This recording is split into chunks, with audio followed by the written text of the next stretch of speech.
오늘 설교는 조금 어려울 수가 있습니다.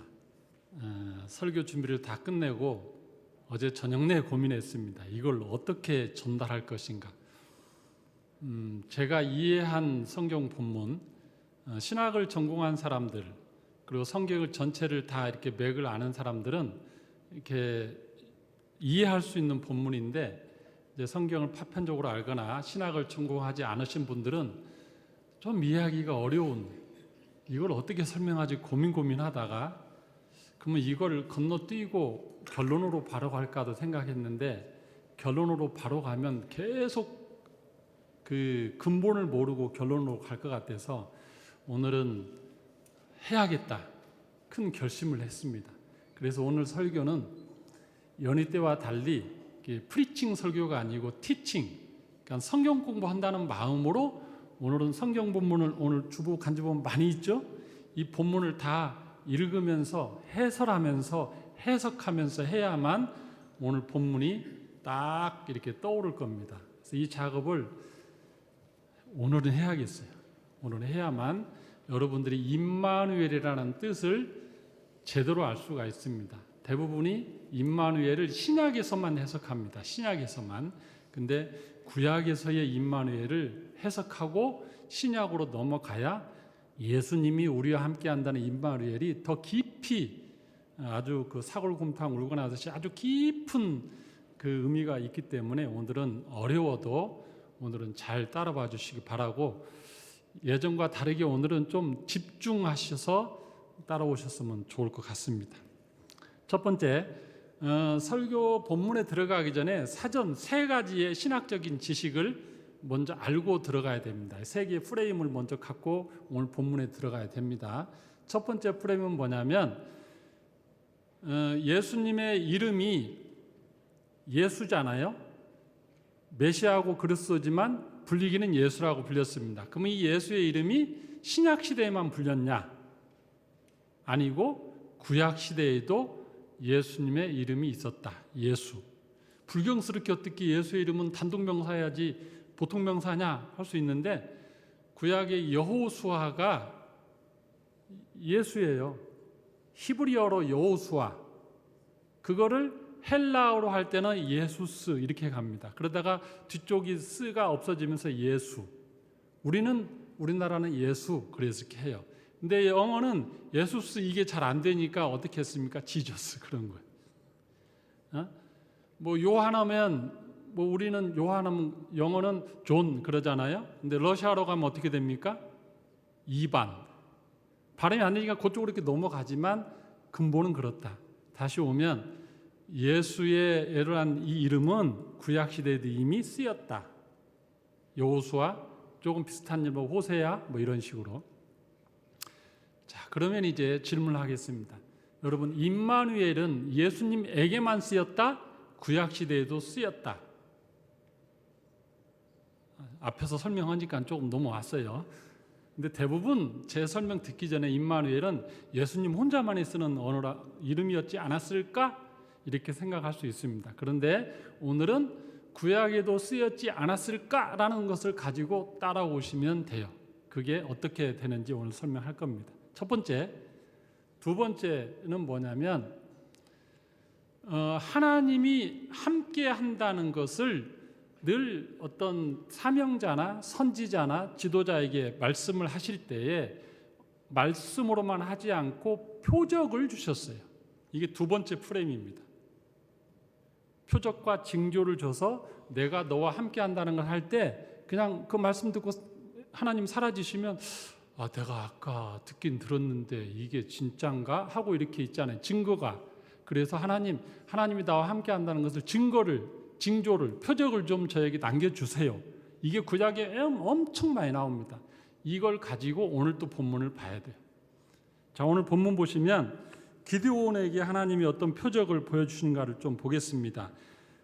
사사기 6장 12절 보면 미디안에 의해서 그 이스라엘 백성들이 엄청 고생하죠. 그때 하나님이 기드온을 사사로 택할 때 그 사건입니다. 하나님이 어떻게 함께 한다는 것을 표적으로 보여주는지 성경을 읽어갈 텐데, 오늘은 제가 정재관 강도사님의 도움을 받아서 같이 읽겠습니다. 정광 선생님 같이 읽어주시고 우리 성도님들도 사사기 6장 12절부터 22절까지 지금 나와 있는 간지를 읽으면서 같이 가겠습니다. 시작. 여호와의 사자가 기드온에게 나타나 이르되 큰 용사여 여호와께서 너와 함께 계시도다 하매 기드온이 그에게 대답하되 오 나의 주여 여호와께서 우리와 함께 계시면 어찌하여 이 모든 일이 우리에게 일어났나이까. 또 여호와께서 그를 향하여 이르시되 너는 가서 너의 힘으로 이스라엘을 미디안의 손에서 구원하라. 내가 너를 보낸 것이 아니니라. 그러나 기드온이 그에게 대답하되 오 주여 내가 무엇으로 이스라엘을 구원하리이까. 보소서 나의 집은 므낫세 중에 극히 약하고 나는 내 아버지 집에서 가장 작은 자니이다. 계속 읽어요. 여호와께서 그에게 이르시되 내가 반드시 너와 함께하리니 내가 미디안 사람 치기를 한 사람을 치듯 하리라 하시니라. 기드온이 그에게 대답하되 만일 내가 주께 은혜를 얻었사오면 나와 말씀하신 이가 주 되시는 표징을 내게 보이소서. 내가 예물을 가지고 다시 주께로 와서 그것을 주 앞에 드리기까지 이곳을 떠나지 마시기를 원하나이다 하니 그가 이르되 내가 너 돌아올 때까지 머무르리라 하니라.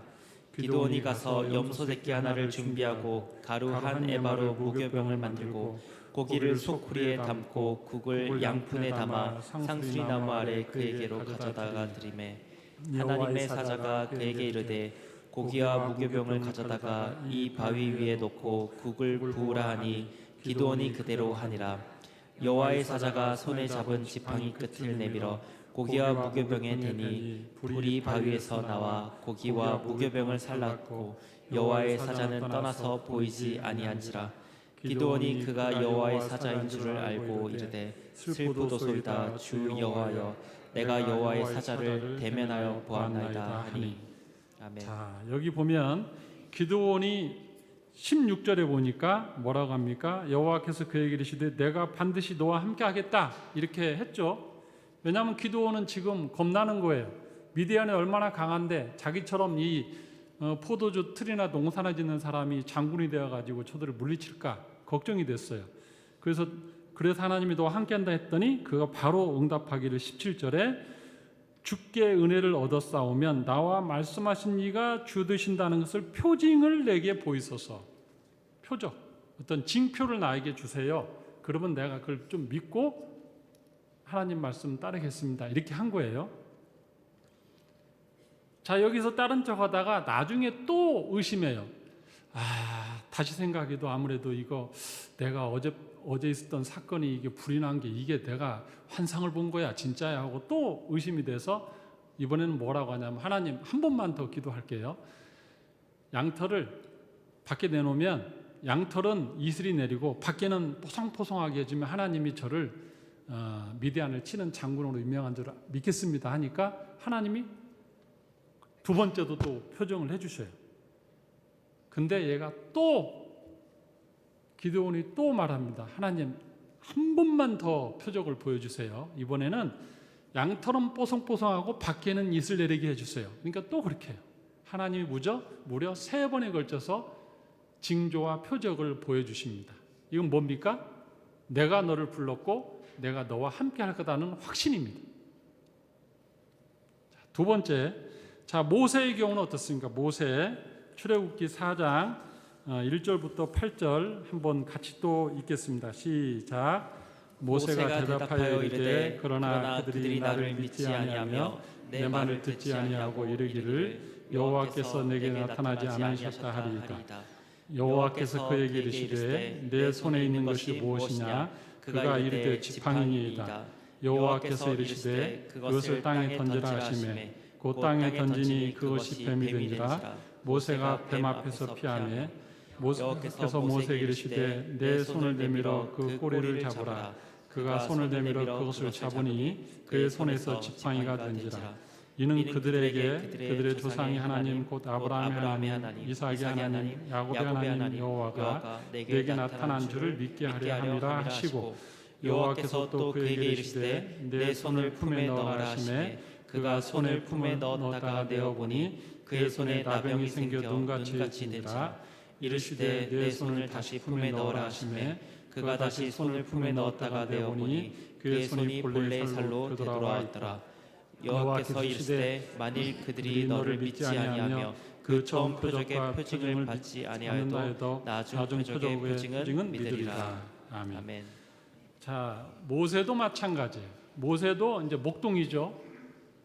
아무 생각 없이 목동하고 있는데 여호와의 사자가 나타나서 이제 여호와하고 대답하죠. 내가 너희 백성을 애굽에서 구원하는 그 지도자로 너를 쓸 거다 하니까 모세가 내가 어떻게 해요? 좋아요. 하나님이 저를 보내서 간다고 쳐요. 갔는데 이스라엘 백성들이 내가 하나님께서 보냈다고 뭘 믿겠어요? 그러니까 하나님이 어떻게 합니까? 지팡이를 던져라. 뱀이 되고 손을 꺼내 보니까 나병이 되고 다시 넣으니까 정상이 되고 그러면서 하나님이 뭐라고 합니까? 내가 너를 보낸다는 것을 이걸 보고 믿을 거다. 표적과 표정을 주고 함께 한다는 것을 알려주죠. 그러니까 구약에 보면 하나님이 우리를 지키고 함께한다, 도와준다 이것이 있을 때 말씀으로만 하지 않고 반드시 뭘 줬다? 표적과 표징을 같이 주셨다. 이게 두 번째 프레임입니다. 자, 세 번째 프레임은 뭐냐면 예언의 이중성. 예언의 이중성. 이걸 가지고 오늘 본문을 가야 돼요. 예언의 이중성은 뭐냐면 선지자를 통해서나 어떤 구약의 사건들을 통해서 예언이 성취될 때 그 당시에 가까운 미래에서도 1차적으로 성취되지만 먼 미래에 2차적으로도 성취되는 이중성을 가지고 있다. 이게 뭐냐면 하나 예만 들어드릴게요. 뭐 성경 다 찾을 수 없으니까. 유월절 사건 있잖아요. 유월절 사건은 양을 잡아서 그 피를 문설주에 바르면 죽음의 신이 넘어가고 그 결과 애굽에서 탈출하고 그가 속량된다는 사건이잖아요. 그 사건인데 그게 그때 당시에 성취됐어요. 그걸로 끝나는 게 아니고 하나님께서는 그 유월절을 계속 지키게 합니다. 지키면서 뭡니까? 이것은 또 미래에 일어날 일이다. 그래서 예수님이 유월절 그날에 십자가에 달리시잖아요. 예수님이 왔을 때 세례요한이 보라 하나님의 어린 양이다. 이건 뭐냐면 어린 양으로 일한 속량이 유월절 애굽에서 출애굽할 때도 있었지만 예수님이 오셔서 십자가 사건을 통해서 하고 과거에는 애굽에서의 너희가 해방이지만 이제는 죄에서의 해방이다. 이게 이중적으로 예언이 이루어지는 거예요. 사건이. 가까운 시일 내에 일어나는 예언의 성취, 먼 미래에 일어나는 예언의 성취. 이게 복합적으로 나옵니다. 자, 이제 이 세 가지 개념을 가지고 오늘 본문을 들어가시면 본문이 이제 해석이 되기 시작할 거예요. 자, 첫째 프레임은 뭐였습니까? 예수의 이름도 임마누엘 이름도 과거에 예수는 분명히 쓰였고 임마누엘 이름도 과거에 누군가의 이름일 수 있었다. 가능성. 두 번째는 뭐였습니까? 하나님이 함께하고 돕는다는 것은 반드시 표정을 주시면서 했다. 세 번째는 예언의 성취는 그 당시에도 그 사건이 일어나고 먼 미래에도 이중적으로 일어나는 사건들이 많다. 이걸 가지고 이제 오늘 본문으로 들어가시면 됩니다. 본문 이제 읽겠습니다. 다시 출애굽기 지났고 이사야 7장 6절에서부터 17절까지 또 읽겠습니다. 시작. 우리가 올라가 유다를 쳐서 그것을 쓰러뜨리고 우리를 위하여 그것을 무너뜨리고 다벨의 아들을 그 중에 세워 왕으로 삼자 하였으나 주 여호와의 말씀이 그 일은 서지 못하며 이루어지지 못하리라. 대저 아람의 머리는 다메섹이요 다메섹의 머리는 르신이며 65년 내에 에브라임이 패망하여 다시는 나라를 이루지 못할 것이며 에브라임의 머리는 사마리아요 사마리아의 머리는 르말리아의 아들이니라. 만일 너희가 굳게 믿지 아니하면 너희는 굳게 서지 못하리라 하시니라. 여호와께서 또 아하스에게 말씀하여 이르시되 너는 내 하나님 여호와께 한 징조를 구하되 깊은 데에서든지 높은 데에서든지 구하라 하시니 아하스가 이르되 나는 구하지 아니하겠나이다. 나는 여호와를 시험하지 아니하겠나이다 하지라. 이사야가 이르되 다윗의 집이여 원하건대 들을지어다. 너희가 사람을 괴롭히고서 그것을 작은 일로 여겨 또 나의 하나님을 괴롭히려 하느냐. 그러므로 주께서 친히 징조를 너희에게 주실 것이라. 보라 처녀가 잉태하여 아들을 낳을 것이요 그의 이름을 임마누엘이라 하리라. 그가 약을 버리며 선을 택할 줄 알 때가 되면 엉긴 젖과 꿀을 먹을 것이라. 대저 이 아이가 악을 버리며 선을 택할 줄 알기 전에 내가 미워하는 두 왕의 땅이 황폐하게 되리라. 여호와께서 에브라임이 유다를 떠날 때부터 당하여 보지 못한 날을 너와 내 백성과 내 아버지 집에 임하게 하시리니 곧 아수르 왕이 오는 날이니라. 아멘. 자, 이제 이 본문, 오늘 본문으로 이제 들어왔습니다. 오늘 본문의 배경을 보면은 북쪽의 수도는 이스라엘이죠. 남쪽은 유다. 북쪽의 이스라엘의 수도가 이제 사마리아인데, 사마리아에서 누가 통치하고 있습니까? 여기 보면 베가, 르말리아의 아들 베가가 지금 통치하고 있고, 그 다음에 아람, 지금으로 말하면 시리아입니다. 시리아. 그때 당시에 다메섹은 다마스커스. 지금도 보면 이스라엘 바로 위에 시리아 지금 계속 전쟁 중이죠. 엄청나게 공습하고 애나 지금이나 거기는 맨날 싸우는데, 그 아람 왕이 이제 르신이에요.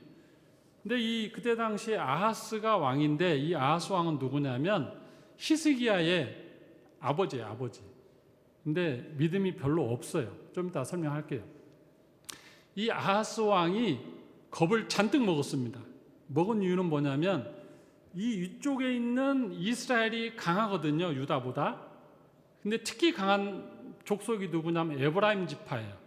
여기 보면 이스라엘이라고 안 하고 에브라임 하는 것은 에브라임이 이스라엘을 거의 대표하다시피 하니까, 자기가 이 에브라임을 중심으로 한 이스라엘 지파도 상대를 못하는데, 거기에다가 그 지역에서 그 당시에 센 아람하고 같이 붙어가지고 어떻게 한다?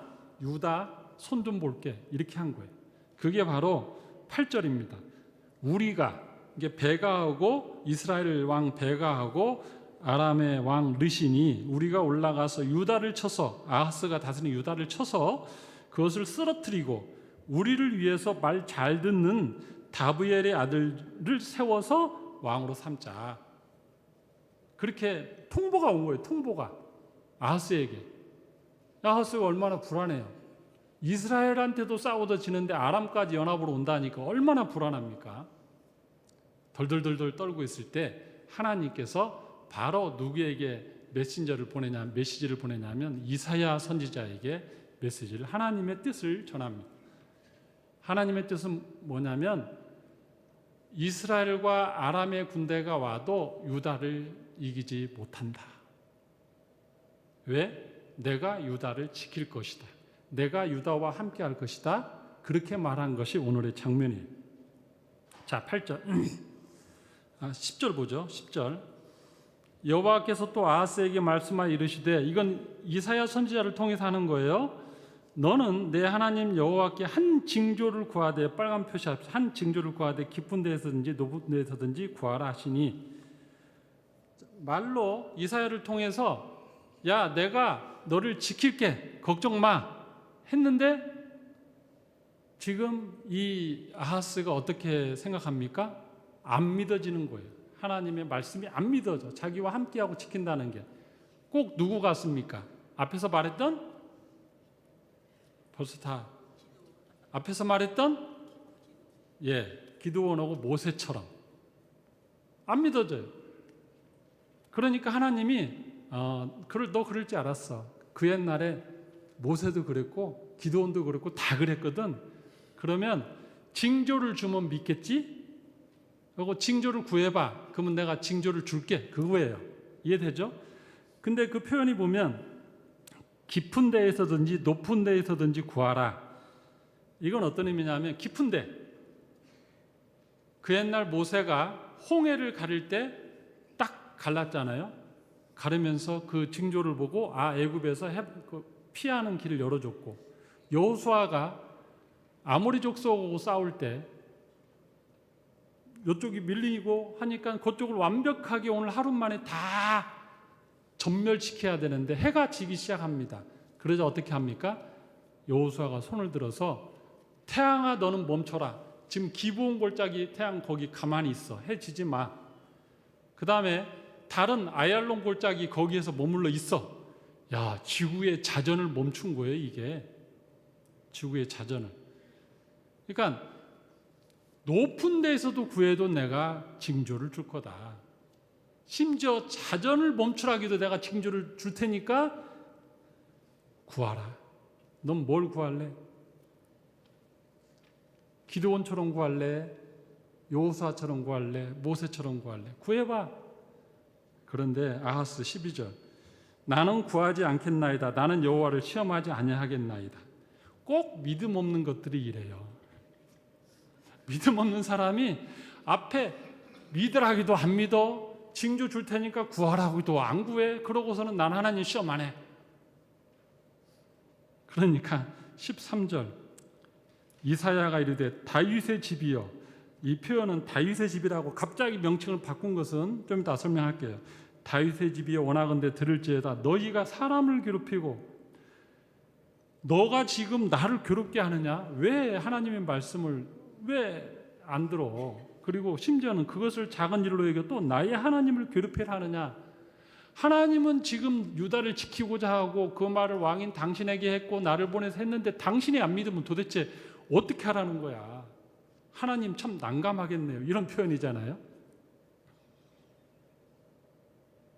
그러자 14절, 네가 안 구하면 그냥 강제로 줄게. 네가 안 구하면 강제로 줄게. 14절, 그러므로 주께서 친히 징조를 너희에게 주실 것이라.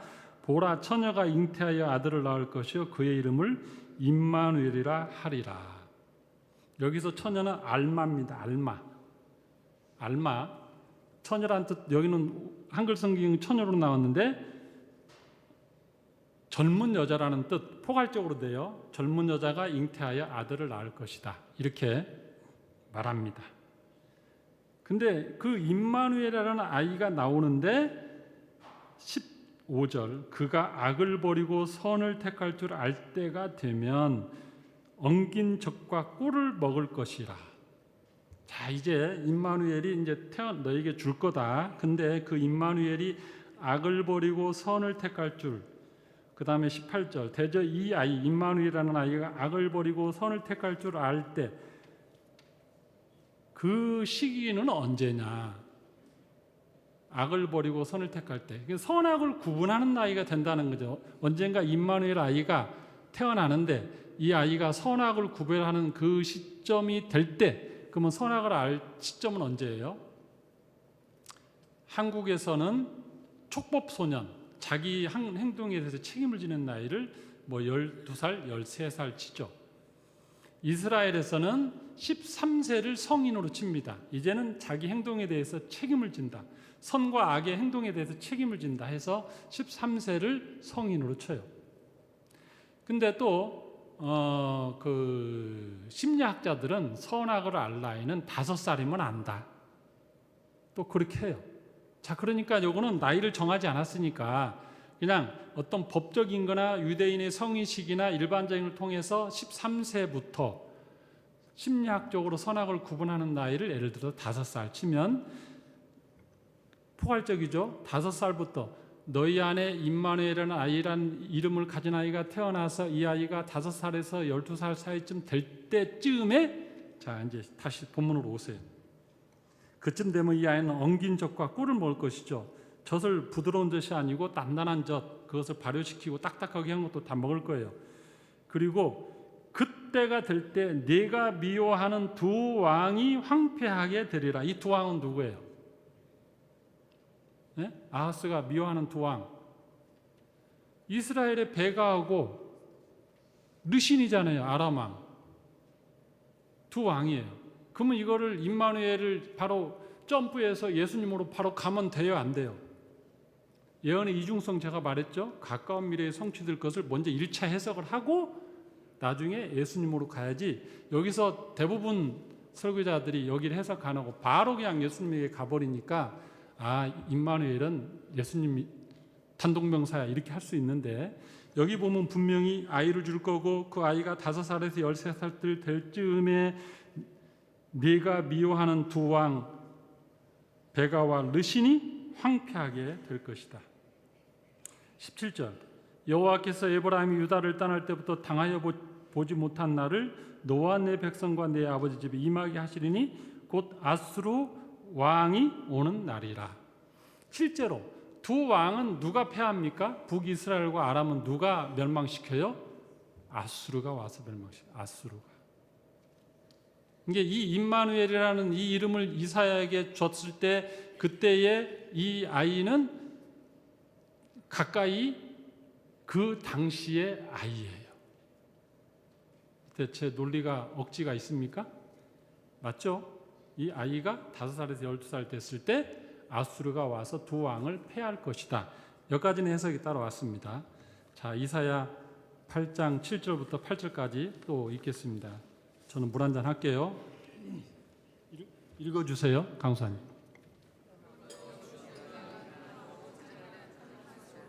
아수르 왕과 그의 모든 위력으로 그들을 뒤덮을 것이라. 그 모든 골짜기에 차고 모든 언덕에 넘쳐 흘러 유다에 들어와서 가득하여 목에까지 미치리라. 임마누엘이여, 그가 펴는 날개가 내 땅에 가득하리라 하셨느니라. 그러나 끝내 이루지 못하리라 말을 해보아라. 끝내 시행되지 못하리라. 이는 하나님이 우리와 함께 계심이니라. 아멘. 자, 이사야 8장 8절에 보면 임마누엘이라는 이름이 또 나옵니다. 임마누엘. 자, 이 부분을 해석할게요. 이제 아수르가 공격해 올 거 아닙니까? 아수르가 공격해 옵니다. 그러므로 주 내가 흉용하고 창이란 큰 하수와 곧 아수르 왕과 그의 모든 유력으로 그들을 덮을 것이라. 그들이 누구예요? 아람과 북이스라엘을 덮을 것이라. 그 모든 골짜기에 차고 모든 언덕에 넘쳐, 군대들이 그렇게 넘쳐온다는 거예요. 물밀듯이. 유다까지 들어와서 가득하여 목에까지 미치리라. 머리까지는 완전히 넘어가진 않아요. 그 군대가 왔는데 다행히도 이사야 선지자나 이 예언의 말을 아수르나 그 유다 왕들이 새기고 있다가 아수르에는 반역을 안 해요. 아수르와는 그래도 계속 좋은 관계를 유지하고 북이스라엘과 아람, 지금 시리아가 계속 자기를 괴롭히는데 오히려 아수르에게 우리 좀 도와주세요. 이런 식으로 이렇게 요구를 펼쳤거든요. 그래서 아수르가 치고 내려와서 북이스라엘 멸망시키고 아람을 먼저 아람이겠죠. 시리아를 먼저 멸망시키고 그다음에 북이스라엘 멸망시키고 유다까지는 왔는데 유다 와서는 완전히 진멸하지 않고 너는 좀 평소에 우리 말 잘 들었지? 그래. 뭐 했다? 그냥 속국 정도. 너 왕도 유지하고 다 하되 앞으로 내 말 잘 들어. 너 조금만 잘못하면 너도 이렇게 돼 둘처럼 알았어? 그러니까 어떻게 하냐? 예, 알겠습니다. 그렇게 된 거예요. 자, 미치리라. 임마누엘이여, 그가 펴는 날개가 내 땅에 가득하리라 하였느니라. 이 유다까지 치고 내려왔는데 왜 그들이 안심했는가? 임마누엘이여, 그가 펴는 날개가 유다에 가득하였기 때문에 하나님이 보호한 거예요. 10절 하반절 건너뛰어서 그러나 끝내 이루지 못하리라 말을 해보아라. 끝내 치르지 못하리라. 이는 하나님이 우리와 함께 하심이라. 유다는 하나님이 함께해서 지켜주겠다고 해서 지킴을 받은 거예요. 군대 힘도 아니고. 근데 그 지키겠다는 말씀을 무엇으로 표적을 보여줬습니까? 임마누엘이라는 아이가 곧 태어날 것이고 그 아이가 5살에서 13살 그 즈음에 북이스라엘과 아람은 망한다. 그러나 너는 어쩌다? 안심하라. 임마누엘이라는 아이가 네 안에 있는 한 안심하라 이거예요. 자, 그러면 실제로 역사에서 그런 일이 있었는가? 자, 제가 제일 밑에 4페이지 뒤에 보면 제가 역사 이제 도표까지 만들었어요. 그래서 오늘 성경 공부하듯이 해야 된다고 한 게 이겁니다. 설교로만 말로는 안 돼요. 본문 보면서. 제일 밑에 누가복음 2장 11절 12절 밑에 보면 이스라엘 왕이 이제 베가죠. 그죠? 사마리아 베가가 연표가 BC 752년에서 732년이에요. 그러면 그 위쪽에 누가 있어요? 사마리아 르신이 같은 시대의 왕이겠죠? 당시에 유다는 왕은 아하스는 언제부터냐면 BC 735년부터 715년이에요. 그렇죠? 그러면 베가하고 유다 왕 아하스하고 겹치는 시기가 몇 년? 보세요. 735에서 715년이고 베가는 732년에 왕위에서 물러났으니까 겹치는 시기가 3년이잖아요. 그렇죠? 지금 이 3년 나에 일어난 이 이사야 이 본문 사건이 이거다.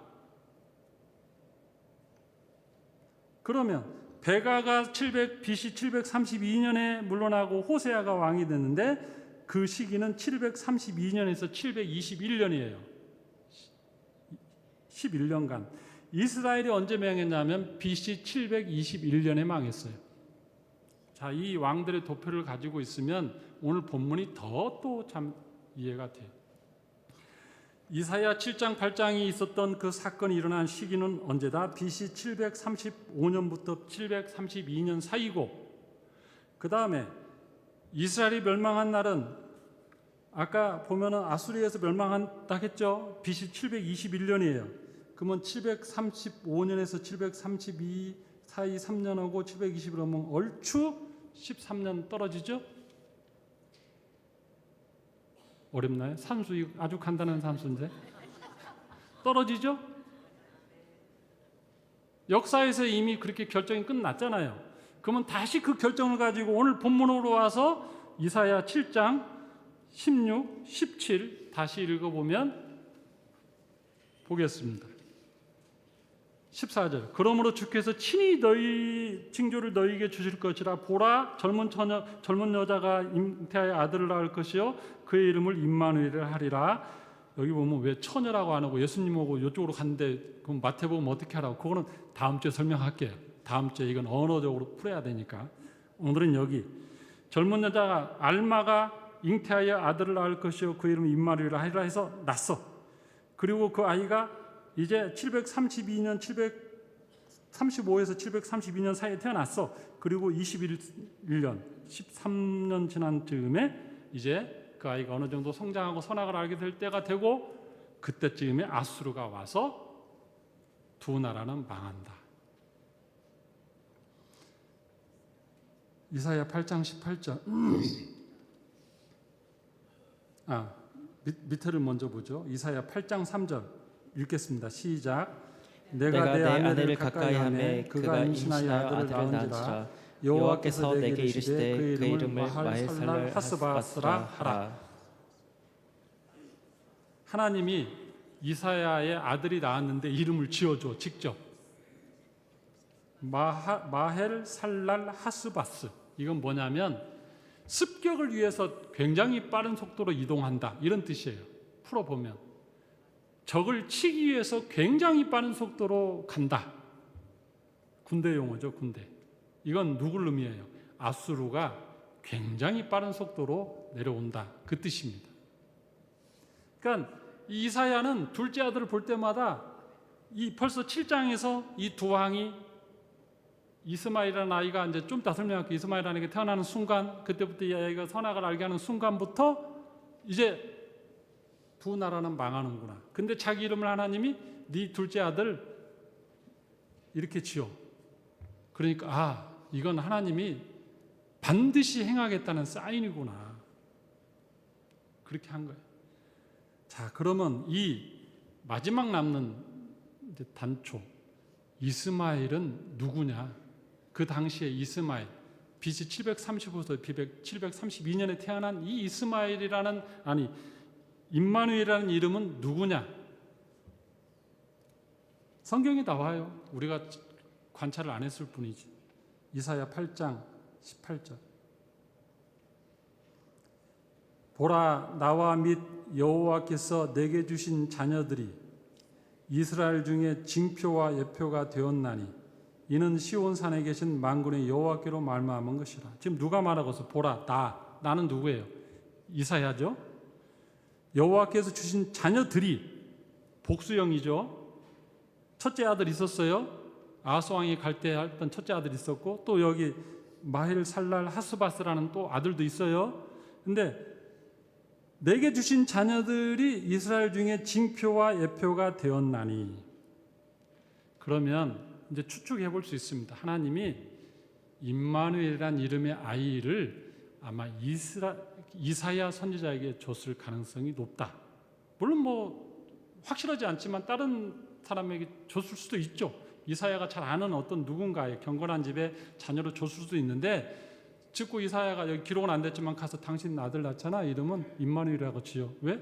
하나님이 그렇게 허락했어. 아, 예, 알겠습니다. 이렇게 할 수도 있고 아니면 여기 보면 내게 주신 자녀들이 표적과 징표가 된다. 왜냐하면 앞으로 다시 가시면 14절 그러므로 주께서 친히 징조를 너희에게 주실 것이라 보라 처녀가 잉태의 아들을 낳을 것이 그 이름을 임마누엘이라 하리라. 징조를 주는 것이 임마누엘을 주는 건데 여기 보면 내게 주신 자녀들이 하나님의 징표와 예표다. 이게 두 개를 딱 묶어보면 가능성이 제일 높다.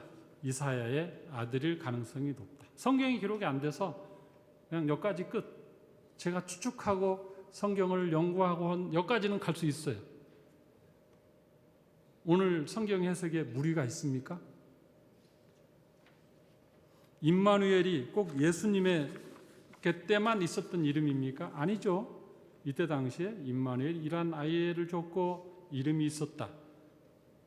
구약시대에 예수라는 이름이 있었듯이 신약시대 예수님의 이름이 있듯이 똑같이 있었다.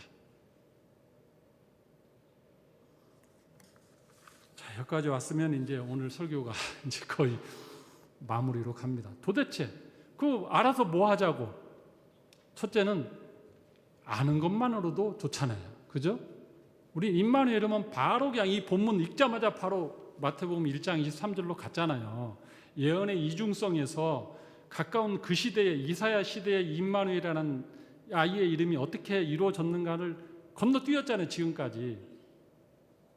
그냥 그거 아는 것만 해도 우리는 성경을 알게 되었다. 저는 우리 교회 성도님들은 수준이 높아서 다 이해하리라 믿어요. 다른 데 가서는 절대 이런 설교 못해. 못 알아먹을 테니까. 이중성에 대한 설명을 그래서 사전에 제가 설명한 거예요. 알게 된 것, 성경을 깊이 아는 것은 이렇게 참 의미가 있습니다. 두 번째, 자, 알았어. 오늘 이 시대에 이 말씀은 나에게 어떤 의미를 갖는가? 이 말씀이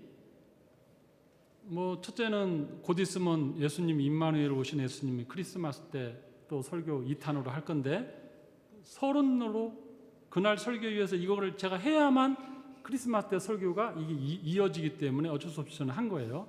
또 하나는 우리 국가적인 상황을 보면 딱 우리하고 맞아요.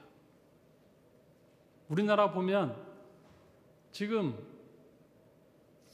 북한, 중국, 러시아 우리 대한민국이 지금 군사적으로 얼마나 지금 위험합니까? 위태하고 북한은 언제든지 우리를 공격할 마치 유다를 공격하려고 하는 북이스라엘 같은 핵무기까지 가지고 언제든지 호시탐탐 불안하죠. 근데 이스라엘만 있습니까? 북만 있냐고요. 그 옆에 또 누가 있어요? 중국이 도와주잖아요. 최근에는 러시아까지 도와주잖아요. 북한의 군대가 러시아에 갔다는 것은 나중에는 러시아의 군대가 북한에 온다는 거예요. 휴전선에 러시아의 군대가 온다는 거예요. 이제는. 당시에 이스라엘과 아람의 군대의 연합 가운데 두려웠던 유다 백성들의 모습이 지금 우리의 모습이에요.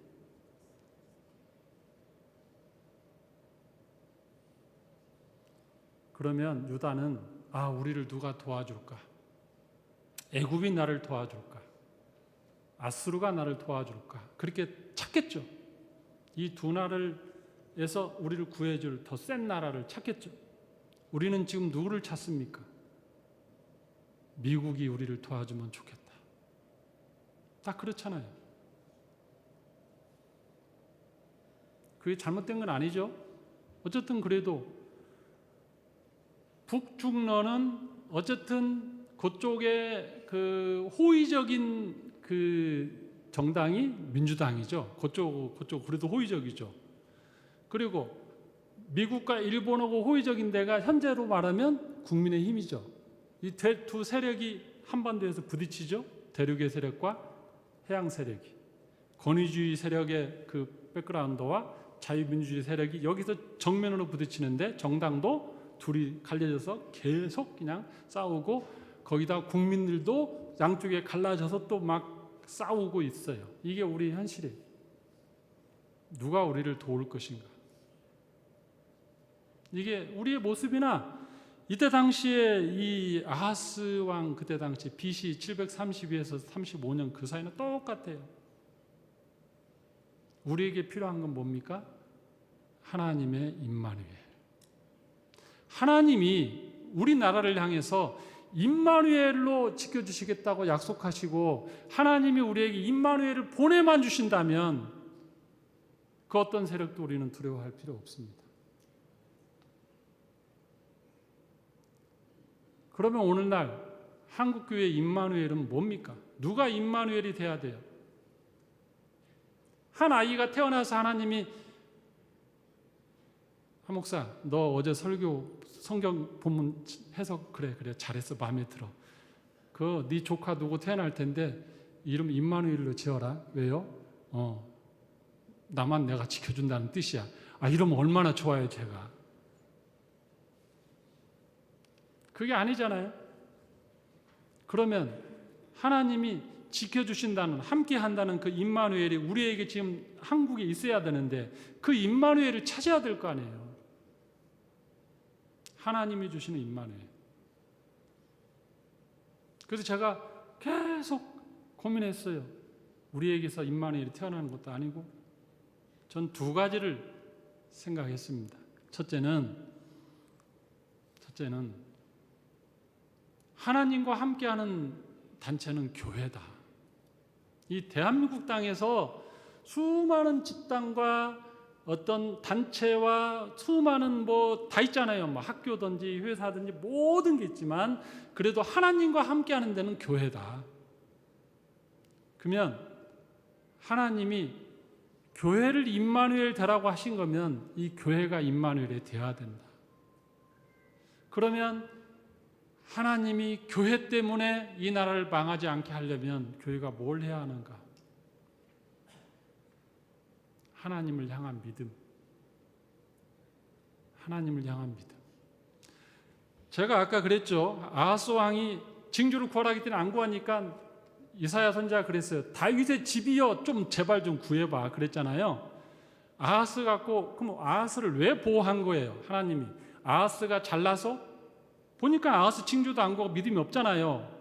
근데 딱 단어 다윗의 집이여. 하나님이 왜 아하스와 유다를 지켜줬습니까? 그 왕을 지켰냐면 다윗의 등불이 꺼지지 않기를 원한다. 다윗을 하나님이 다윗을 생각하사 아하스를 지킨 거죠.